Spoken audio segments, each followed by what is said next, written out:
I'm going to put this back just like to use my hand or whatever. This is a story about how I was almost famous. I was in my mid-30s, somewhere around 95. I was living in England in the middle of freaking nowhere, just outside of Stourbridge. I know you've all heard of it. Drove past all these sheep in the morning. They were spray painted in case they got lost. I kid you not. And I wasn't meeting anybody. I was working for a really small software company. So I decided to place a personal ad, which is how you did it back in the day. My first respondent was a woman named Kaylee. Turns out Kaylee was American too. Kaylee had come to England on vacation, met a man, fell madly in love, whirlwind romance, got married, moved in with him, divorced a year later. Okay, whatever. She told me that. I explained all the software, traveling, this, that, other sort of story. And then I said, what do you do? And she said, you're going to laugh. And I said, you heard the story about all the software? And she said, I'm a clairvoyant. And I said, a clairvoyant. A clairvoyant. And thinking I was the funniest guy in the world, I said, so why didn't you just call me? That's kind of the way she reacted too. But we went out on a date anyway. Well, we planned to go out on a date, and the date was going to be next Tuesday, and it's next Tuesday. I'm sitting in my office, and I realize I don't have her phone number, I don't have her address, I don't know where she... I know it's Cleobury Mortimer, but I have no chance of finding that. So I drive home, get her phone number, call her up. Kaylee, it's Patrick. I'm on my way. I'm a little bit late. Patrick, how sensitive is your job? I'm selling software to retail stores. It's not that sensitive. Why?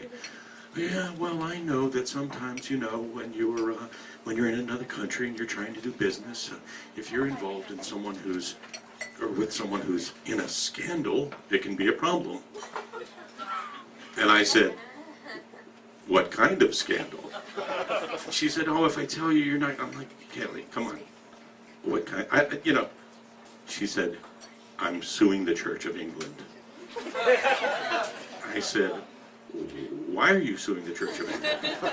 She said, I don't want to tell you that, that you're going to get mad. I'm like, mad? I don't even go, I don't go to church either.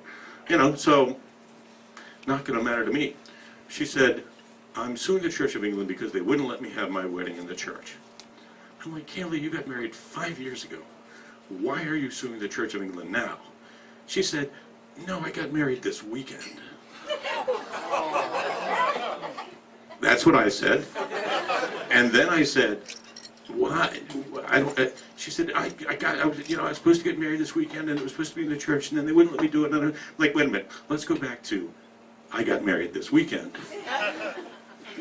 At what point on our date were you going to tell me that? And she said, no, you don't understand. Turns out it was a green card situation. Since she was no longer married to the man she married when she moved to England, and clairvoyancy wasn't high on the list of jobs England needed filled, Her Majesty's Naturalization and Immigration Services came knocking and said, you got to go or else, and she thought or else meant or else get married. She told me the whole story. She told me how that she and that guy that she knew, a friend of hers who lived a couple of villages over, who was not going to get married for his own reasons, were able to fool the local old village vicar into believing that they were going to get married. They were madly in love.